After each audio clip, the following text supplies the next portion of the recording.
Todo domingo, a cidade desperta e há um grupo de pessoas que escolhe começar o dia da melhor forma possível. Elas se reúnem para aprender, crescer e serem transformadas pela palavra. Essa é a Escola Bíblica Dominical, um tempo de estudo, comunhão e fé.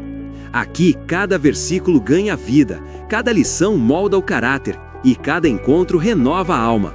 Para quem não quer perder nada, nasceu a EBD Vox, a Escola Bíblica Online. Conteúdo acessível, dinâmico e cheio de propósito, para te acompanhar onde você estiver. Mas nada substitui o calor da presença, o olhar, a troca, a comunhão. Por isso, te esperamos também nas aulas presenciais, aos domingos na matriz e em dias alternativos nas congregações. Aprender é mais do que acumular conhecimento, é viver a palavra, todo dia, em todo lugar. Vox, ouça, viva, transforme.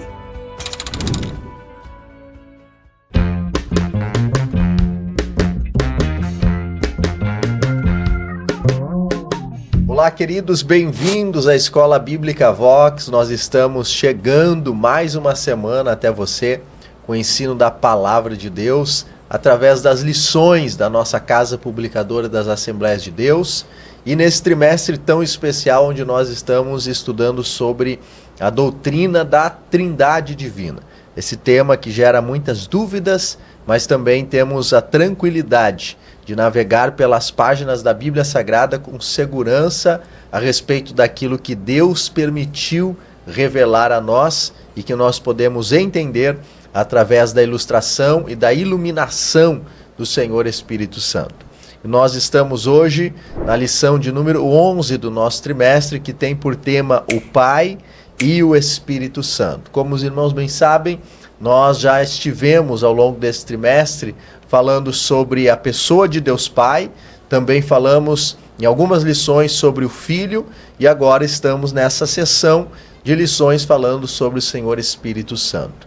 E esta lição de hoje é uma lição que começa a nos apresentar a relação do Espírito Santo, Senhor Espírito Santo, com as demais pessoas da Trindade Divina. Então ela tem uma continuidade também na lição da semana que vem. Nosso texto áureo está na carta de Paulo aos Romanos, no capítulo 8, versículo 14, onde a Bíblia Sagrada nos diz: porque todos os que são guiados pelo Espírito de Deus, estes são filhos de Deus. E a nossa verdade prática afirma que o Espírito Santo nos liberta da escravidão do pecado, confirma a nossa filiação em Cristo e nos conduz à herança eterna planejada pelo Pai. Portanto, estamos diante de uma lição que vai falar de forma ainda mais profunda sobre a obra do Senhor Espírito Santo na nossa vida, através dessa interação divina com Deus Pai. Nós estamos recebendo hoje mais uma vez nosso querido professor Leonardo, que vai nos acompanhar ao longo desta lição. Eu já queria deixar aí a palavra para você, né, dar a sua saudação aos nossos irmãos. Amém, queridos, sejam todos novamente muito bem-vindos a mais uma edição da nossa EBD Vox, em que hoje, como já foi explanado aqui pelo nosso querido William, nós vamos estar falando a respeito, um pouco mais sobre o ministério do Espírito Santo. E o que é lindo de ver nessa lição é não somente o ministério do Espírito Santo, mas como o alvo desse ministério, ele nos conduz e nos leva a um relacionamento mais profundo com Deus Pai, que se relaciona com o que nós estamos estudando nesse trimestre, que é a respeito da Trindade. Mas não apenas a respeito desse relacionamento, mas há também toda uma obra, um transformar, um agir, um alterar da nossa natureza mediante a obra do Espírito Santo. Perfeito. E tudo isso automaticamente nos leva, nos conduz a essa relação profunda com o Pai. É verdade. Então, veja quantas preciosidades nós temos para aprofundar nesta lição e, obviamente, você pode também e deve, inclusive, participar da Escola Bíblica Presencial desta semana, também onde você vai poder entender e acompanhar ainda mais a explanação daquilo que está proposto no tema desta lição. Muito bem, então nós temos a nossa lição nos apresentando o Espírito Santo como uma dádiva do Pai para nós. E nós vamos recorrer ao texto que Jesus menciona a vinda do Senhor Espírito Santo, quando ele está falando sobre isso, e já mencionamos aqui no trimestre, quando ele diz: eu rogarei ao Pai para que ele vos dê outro Consolador. Ou seja, quem nos dá o Espírito é o Pai. O Espírito vem como uma dádiva do Pai para nós, de forma que é a presença de Deus em nós através do Espírito Santo. Isto é algo que nós devemos todos os dias lembrar como um maior presente que nós podemos receber na nossa vida cotidiana. Todos os dias, a presença do Senhor Espírito Santo como uma dádiva de Deus para nós. E ele, como uma dádiva de Deus, é um agente ativo na obra da salvação. Porque nós sabemos, já estudamos aqui, e também já falamos nesse trimestre, que a salvação não é uma obra estática. A salvação não é um ponto que aconteceu na nossa vida e ficou no passado. A salvação é uma obra que nós vivemos todos os dias, porque inclusive a nossa santificação diária, progressiva, contínua, faz parte da salvação da nossa alma. E portanto o Espírito Santo é um agente ativo na obra da salvação. E uma vez que nós falamos sobre isso, precisamos enfatizar, e a nossa lição introduz nessa perspectiva, que nós encontramos, e ainda vamos falar na semana que vem, as três pessoas da Trindade trabalhando de forma orquestrada, alinhada, plena, nesta obra divina da salvação da nossa alma. E nós vamos então caminhar para a estrutura da lição, Léo, e ver que o Espírito Santo não é só uma dádiva, ele também é aquele por meio de quem nós recebemos as dádivas do Pai. Eu queria que a gente começasse por aí. A nossa lição, ela vai nos trazer algumas dessas dádivas, e ela cita 3, mas nós sabemos que existem muitas outras dádivas, sim, além das aqui mencionadas. Mas partindo do que a revista nos diz, a primeira dádiva é que antes andávamos escravos do pecado, servos do pecado.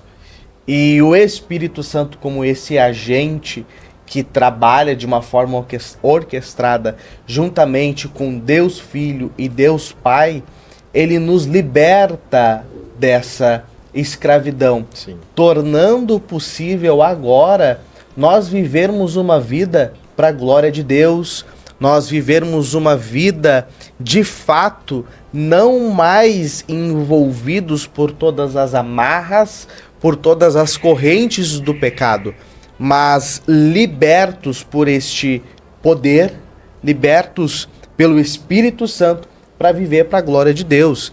Mas não apenas isso, nós também somos transportados, vamos assim dizer, de um estado de rebeldia para a filiação. E aqui a gente precisa reforçar, como nós reforçamos todas as vezes que entramos neste ponto, é que não são todos que são filhos de Deus, perfeito, mas apenas aqueles que recebem a Cristo e que têm um encontro com Cristo. E a nossa revista, ela vai nos dizer, e ela usa muito bem o texto de Romanos, que fala que nós recebemos o Espírito da adoção, de que nós fomos adotados, de que nós andávamos deserdados, desgarrados, mas nós fomos trazidos para perto do Pai. Sim. E sendo então trazidos para perto do Pai, nós agora participamos da natureza divina, porque o Espírito Santo habita em nós, e porque o Espírito Santo habita em nós, nós temos essa relação de pai e filho. Nós podemos nos aproximar de Deus com essa segurança de fato, de que nós temos um Pai que zela por nós, zela pela nossa segurança, zela pela nossa salvação, zela pela nossa vida como um todo. E não somente isso também, mas a respeito de que a partir do que Paulo diz lá em Colossenses no capítulo de número 1, de que nós fomos transportados das trevas, do reino das trevas, para o reino da sua maravilhosa luz. E aqui nós precisamos entender que trevas não diz respeito apenas a uma posição espiritual de trevas, mas também a respeito da nossa essência ser trevas, em razão da nossa natureza pecaminosa. Mas louvado seja Deus, porque mediante a obra do Espírito Santo, nós somos retirados do reino das trevas e trazidos para o reino da luz. Nós, então, somos inseridos neste reino em que nós temos, de fato, comunhão com o Pai. Quando nós lemos o capítulo 8 da Carta de Paulo aos Romanos, que é, né, onde se dá a estrutura da lição dessa semana, e também depois Gálatas 4, nós vamos ver que há até um trocadilho de palavras ali que, na verdade, revela uma mudança de posição espiritual. Porque ele fala sobre o espírito de escravidão e depois fala sobre o espírito de adoção. Aí ele compara o nosso estado antes dessa obra na nossa vida e depois. Então, de fato, nós encontramos essa informação no texto bíblico que outrora nós éramos dominados por um espírito de escravidão. Este estado de escravos do pecado, escravos das nossas próprias paixões corrompidas, pecaminosas, dessa natureza caída, ele foi arrancado de nós na obra do Senhor Jesus Cristo e foi nos dado o Espírito Santo, que é essa dádiva que nós estamos falando aqui, à luz da lição dessa semana, que vem para nos confirmar todos os dias esse novo estado. Nós somos filhos de Deus. Somos filhos porque o Senhor nos trouxe para perto. O Senhor nos deu essa condição, não é, de adoção espiritual. Então, esse é um mistério tão especial, não é, da nossa salvação, que é a nossa adoção. E tu trouxeste isso de forma muito clara, que muitas pessoas têm a percepção de serem filho de Deus, mas é uma percepção equivocada. Porque o ser filho de Deus diz respeito a uma sujeição, como nós ainda vamos falar agora no próximo tópico, uma sujeição à ação do Espírito na nossa vida. Nós estudamos aqui, quando estávamos na sessão de lições sobre Deus Pai, nós estudamos aqui exatamente esse aspecto da paternidade de Deus. E talvez você se pergunte como, de fato, eu posso me relacionar com Deus como Pai. E isso se dá por meio da obra do Espírito Santo. Talvez a gente esteja falando para pessoas aqui que tem uma relação humana paternal que precisa de uma restauração. Veja que como é que esta pessoa vai se relacionar com Deus a partir dessa perspectiva, se não a partir de uma obra que é espiritual, que se dá por meio da ação do Espírito na nossa vida. Então, quantas pessoas nós encontramos que, mesmo tendo um histórico na sua vida parental, muitas vezes até negativo, ela tem uma relação sólida com um Deus que é Pai. Isso acontece porque há uma presença divina na nossa vida, e eu gosto muito dessa expressão, diária, é na nossa vida diária. Porque o Espírito Santo não é alguém que vem quando nós nos reunimos no culto. É no cotidiano, é no comum. Muitas pessoas pensam que estar reunidos no ambiente do culto é aquele momento, é o espaço onde o Espírito Santo vai descer, se manifestar, e terminado aquele momento, nós vamos para a nossa casa e seguimos a nossa vida a parte de Deus. Não é isso que acontece. Ele é uma presença divina, gloriosa, do próprio Deus, manifesto pelo Espírito na nossa vida cotidiana, na nossa vida ordinária. Isso é algo extraordinário. E é tão verdade que este Espírito, o Espírito Santo, nos dá o direito de nós chamarmos Deus de Abba, que é a relação mais íntima da paternidade, que é a relação mais profunda, o vínculo mais próximo que possa existir, que é manifesto, identificado por esta forma de relacionamento. Ele não é só o meu pai, ele é o meu Abba. E isso não aparece só em Romanos, aparece em Gálatas de novo. Então, essas dádivas que nós temos aqui, fora tantas outras que nós poderíamos falar, todas elas vêm por meio da obra do Senhor Espírito Santo em nossa vida. Paulo diz que nós fomos abençoados com todas as bênçãos espirituais nas regiões celestiais. Então, queridos irmãos, não são algumas bênçãos, não são algumas dádivas, não é uma parcela, um pedaço, mas é tudo o que Deus tem, tudo o que Deus tinha e tudo que Deus terá para nos dar de bênçãos, de dádivas em Cristo e através do Espírito Santo, Ele vai nos dar. É verdade, é verdade. Nós precisamos lembrar disso todos os dias. Precisamos, porque isso faz diferença para como a gente vive a nossa vida. Às vezes nós nos colocamos numa posição de escassez, de limitação, com uma mentalidade de escassez, quando na verdade nós temos em Cristo o potencial, não é? De uma vez que somos satisfeitos com Ele, progredir em todas as áreas da nossa vida, por meio da ação do Espírito Santo. Agora a nossa lição vai continuar, e ela vai nos apresentar uma verdade que muitos de nós também, muitas vezes, acabamos, talvez querendo não acreditar nela. É o fato de que o Pai tem uma vontade para cada um de nós. O Pai tem propósitos na nossa vida, o Pai tem mandamentos para nós seguirmos, não é? Ordenanças para obedecermos. O Pai tem uma vontade específica para nós caminharmos nela. O texto bíblico vai nos dizer que a vontade de Deus ela é boa, perfeita e agradável. Ou seja, o melhor que nós podemos viver é a vontade de Deus. Agora só existe um jeito de nós vivermos a vontade de Deus, é ser guiado pelo Espírito Santo. E de fato, quando nós entramos nesse ponto de que Deus tem um plano, um projeto específico para cada um de nós, é algo que, com alguma frequência, podemos assim dizer, é algo que nos gera uma certa angústia. É algo que nos gera a dúvida, a pergunta: o que Deus tem para mim? O que Deus quer de mim?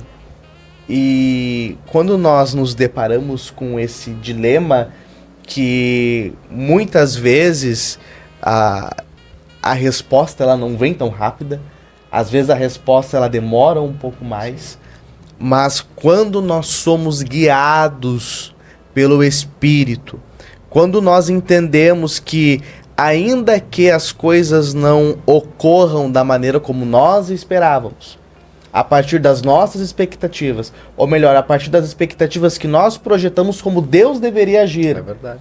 Mas quando nós entendemos que nós temos, mais uma vez, essas dádivas, nós temos, mais uma vez, a presença do Espírito, que nós somos guiados pelo Espírito, o nosso coração, ele encontra descanso. E esse é um desafio enorme, porque nós somos marcados, principalmente nesta geração, por uma pressa ansiosa, não é? De querer que as coisas sejam rápidas, mas o Espírito na nossa vida nos ajuda a entender inclusive o tempo de Deus, um tempo de Deus que é sempre perfeito. Então Deus tem uma vontade, essa vontade vai acontecer num tempo perfeito, determinado por Ele, e nós precisamos nos sujeitar a ela. A única forma de nós vivermos isso de forma plena, completa e alinhado a este propósito divino é sendo guiado pelo Espírito Santo. E o texto que nós estamos meditando, que é o capítulo 8 da carta aos Romanos, vai dizer inclusive que todos os que são guiados pelo Espírito de Deus, esses são os filhos de Deus. Ou seja, esta é mais uma característica que mostra que a filiação, na verdade, não é um presente dado aleatoriamente para todas as pessoas, não. A filiação é uma característica de quem se sujeita a essa direção do Senhor Espírito Santo.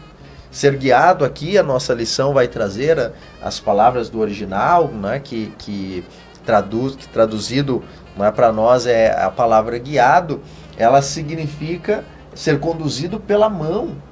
Então veja, irmãos, que nós só erramos, Léo, por nós não estarmos dispostos a aguardar este processo.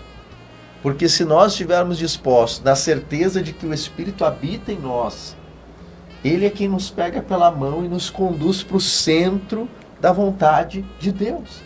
Porque todas as coisas cooperam para o bem daqueles que amam a Deus.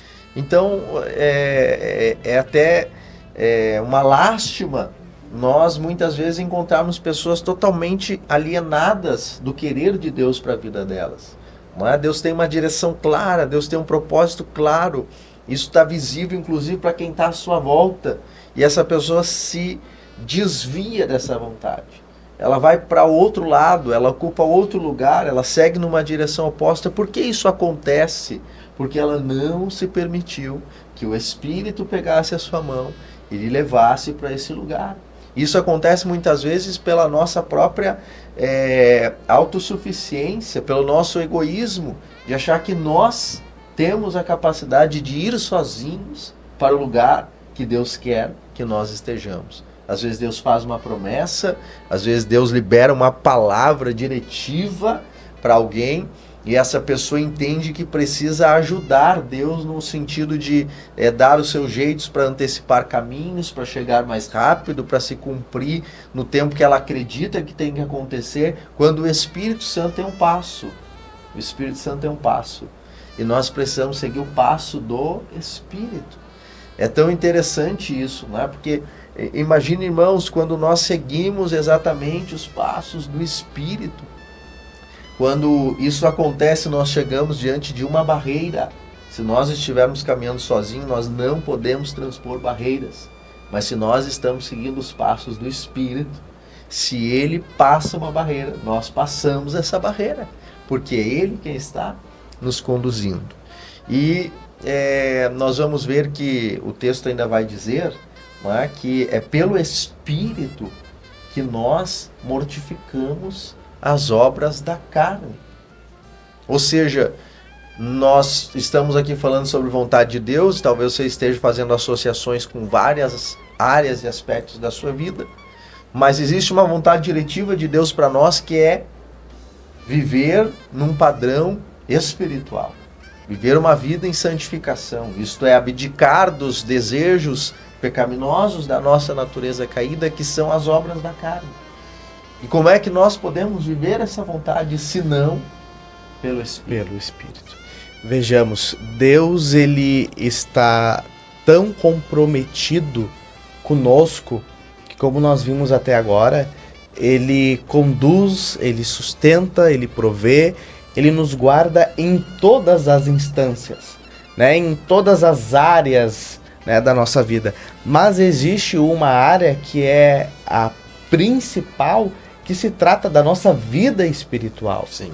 Que se trata, né, do relacionamento que nós temos com Ele, e esse relacionamento só é capaz mediante uma vida de santificação progressiva. E onde eu quero chegar com isso?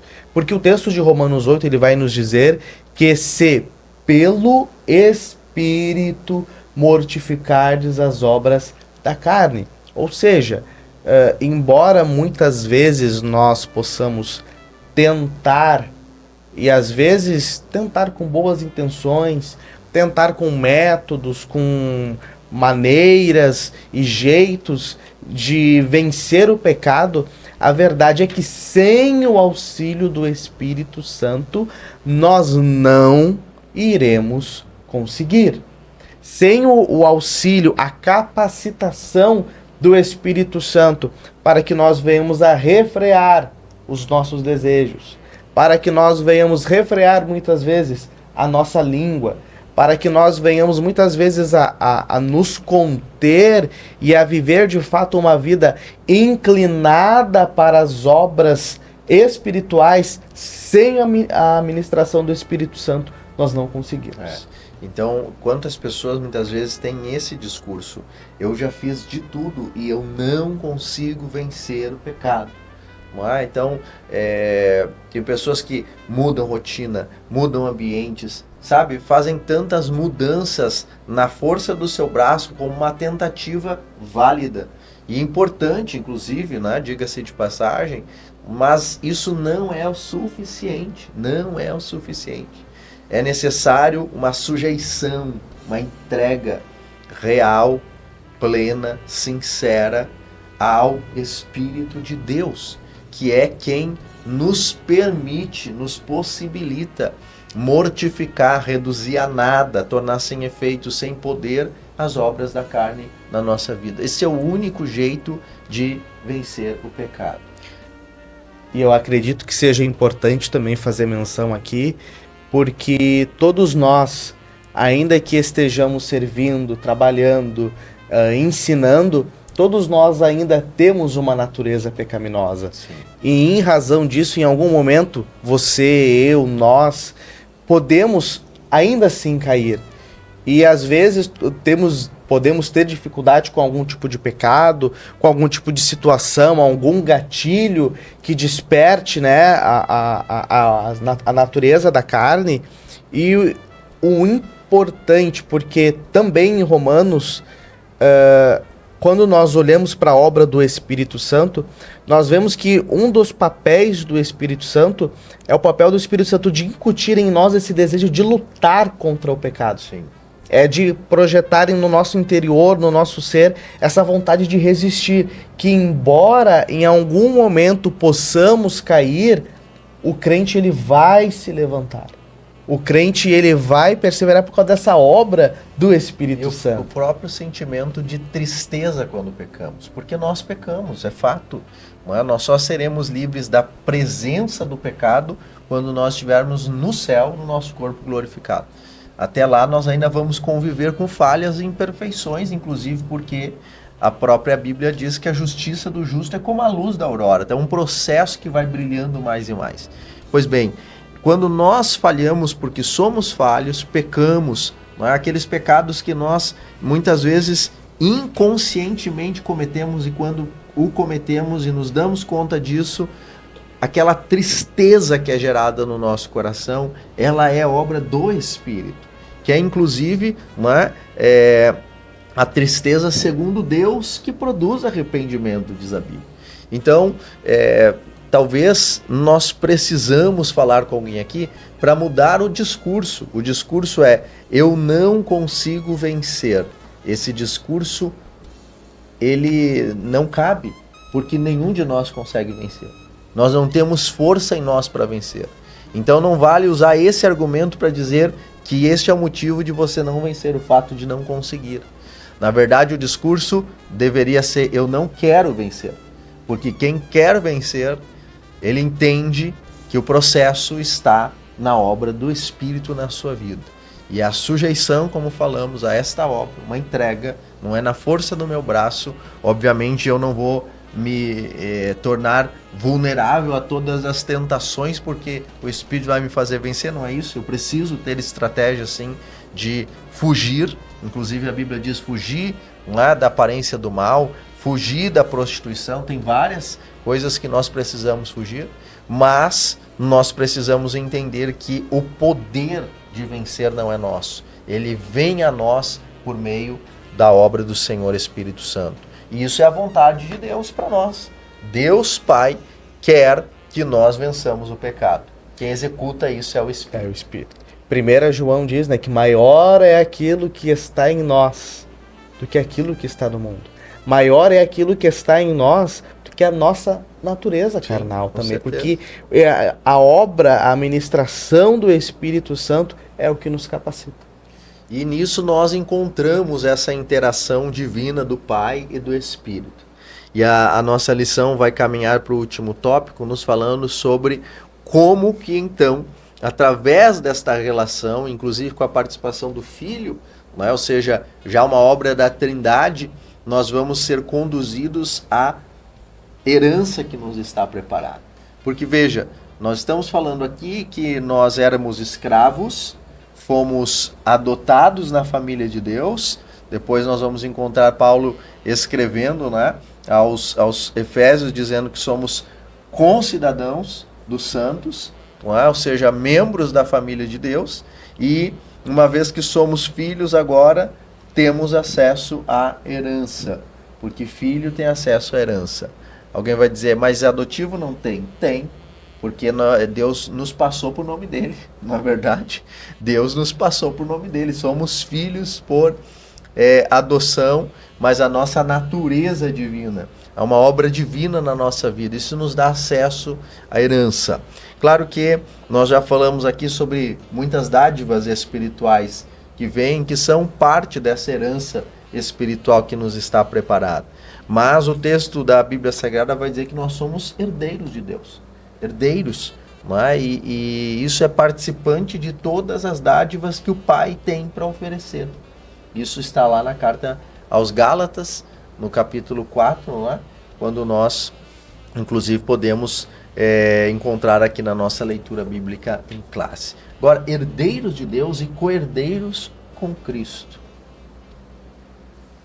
É uma obra divina. É uma obra divina. Porque quando nós aprendemos essa verdade, porque de início nós não tínhamos direito a nada. De início nós andávamos desgarrados. De início andávamos em trevas.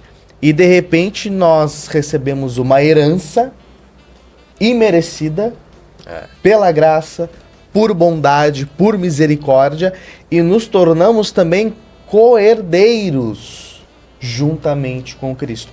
Ou seja, aquilo que também o Pai destinou como herança ao Filho, também vai ser destinado e vai ser dividido conosco. E claro que quando nós falamos dessa herança, nós podemos conjecturar a respeito de muitas coisas, podemos imaginar a respeito de muitas coisas, porque muitas vezes quando nós entramos neste tópico, nós já estamos falando de quando nós estivermos no céu com Deus, com Jesus, e é maravilhoso de pensar. É maravilhoso de pensar, e nós podemos fazer menção do texto de Paulo aos Coríntios, que diz que aquilo que o olho não viu, aquilo que o ouvido não ouviu, e aquilo que jamais se achegou ao coração do homem, é aquilo que Deus tem preparado para aqueles que o amam. Esta herança, esta participação em Cristo, co-herdeiros, herdeiros. Então veja, irmãos, o Pai tem uma herança que é nossa, não por mérito, não é nosso, mas nós somos igualmente co-herdeiros com Cristo. Isso é uma dádiva que talvez até as palavras nos faltem, porque significa que tudo que o Pai deu ao Filho, Ele também deu a nós. E só um exemplo bíblico. A Bíblia diz na primeira carta de Paulo aos Coríntios que Jesus é a primícia dos que dormem. Como assim a primícia dos que dormem? Está falando sobre a ressurreição dos mortos. E a primícia aqui é no sentido de que Jesus foi o primeiro que ressuscitou para esta vida eterna. E uma vez que Jesus é a primícia, significa que depois dele vem mais uma leva, da qual nós seremos participantes, se o nosso corpo descer à sepultura, no dia do arrebatamento da igreja, nós ressuscitaremos também. Como isso se dará? Porque receberemos essa dádiva espiritual de ressuscitar dos mortos, porque Jesus recebeu essa dádiva, nós somos co-herdeiros com Ele. Isso é uma marca da herança, o céu, a salvação, não é? A glorificação do nosso corpo, tudo isso que foi dado ao Filho, igualmente será dado a nós. De forma que, até o texto diz, que nós seremos como Ele é. Então, nós estamos debaixo de uma gloriosa promessa. E tem um ponto para fechar a nossa lição, que é o que Paulo escreveu aos Gálatas, dizendo, o detalhe é o seguinte, o herdeiro não tem acesso à herança enquanto é menino. E existe uma série de aplicações, leituras, nossa lição traz um aspecto mais teológico, literal, quero ser um pouquinho mais prático aqui, Léo.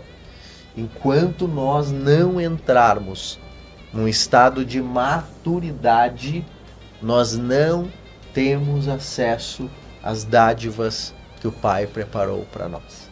Enquanto nós ainda formos meninos espiritualmente, agindo como meninos, se comportando como meninos, comportando como meninos, pensando como meninos, falando como meninos, nós não temos direito a acessar aquilo que Deus destinou para nós.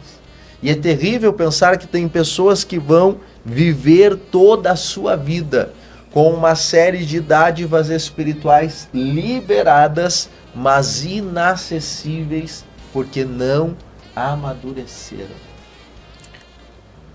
Quando nós falamos a respeito de tempo, nós ouvimos, nós comentamos, o tempo está passando para mim, ou comentamos quando o meu tempo vai chegar. E é importante o ponto do amadurecimento, mas quando nós olhamos para a Bíblia Sagrada, quando nós falamos sobre tempo, nós nos apegamos muitas vezes ao tempo cronológico, ao cronos, que é dias, meses, semanas, anos, décadas e assim por diante. Mas existe uma outra palavra no grego para se referir a tempo, que é kairos, que é o tempo oportuno, que é a plenitude dos tempos. E esse tempo oportuno, ele não chega para quem não está preparado. Até existem metáforas, aquelas lições, às vezes que nós ouvimos, né, quando é criança, do tio, da tia, que quando tu dá uma nota de R$100 para uma criança, ela pode talvez ir na vendinha da esquina, comprar tudo em bala, pirulito, alguma coisa assim, mas tu der nas mãos de uma pessoa madura, a realidade vai ser diferente. E muitas vezes nós estamos nos apegados somente às balas.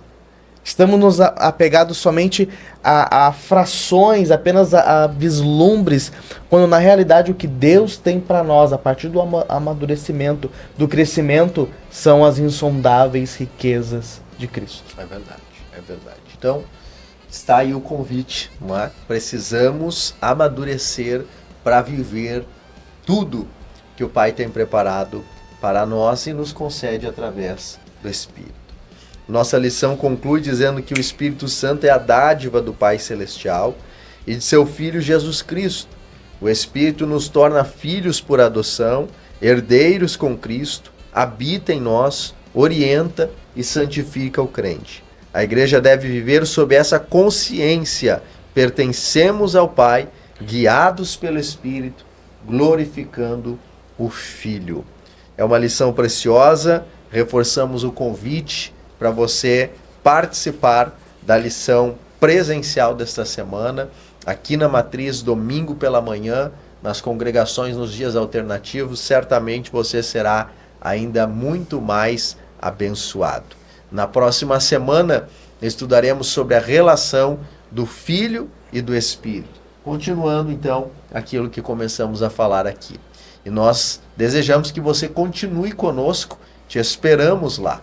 E lembre-se, não é apenas sobre ouvir a palavra, é sobre viver, ser transformado e ser um agente de transformação por onde Deus te levar. Que Deus te abençoe e até a próxima semana.